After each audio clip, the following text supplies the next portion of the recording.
ನಮಸ್ಕಾರ ಸರ್. ಈಗ ನಾವೇನು ಅಲ್ಲಿ ಹೆಲ್ಡಪ್ ಆಗಿದ್ವಿ 23ಕ್ಕೆ ಹೋಗಿ 28ಕ್ಕೆ ರಿಟರ್ನ್ ಟಿಕೆಟ್ ಇತ್ತು ನಮಗೆ. ಅದ್ರ ಬಗ್ಗೆ ಸ್ವಲ್ಪ ವಿವರಣೆ ಕೊಟ್ಟಿದ್ದಾರೆ ಎಲ್ಲ.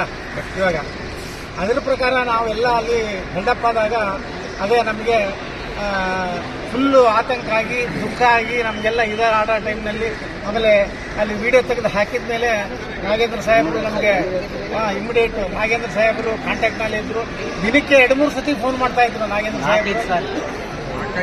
4-5 ಸಾರಿ ಫೋನ್ ಮಾಡ್ತಾ ಇದ್ರು, ನಮ್ಮ ವಿಚಾರ ತಿಳ್ಕೊಂತ ಇದ್ರು. ನೀವು ಗಾಬರಿ ಬಿಡಬೇಡಿ, ನಾನಿದ್ದೀನಿ, ನಮ್ಮ ಶಿಷ್ಯನ ಕಳಿಸ್ತೀನಿ ಅಂತ ಹೇಳ್ಬಿಟ್ಟು ನಮ್ಮ ಇವರು ಬ್ರದರ್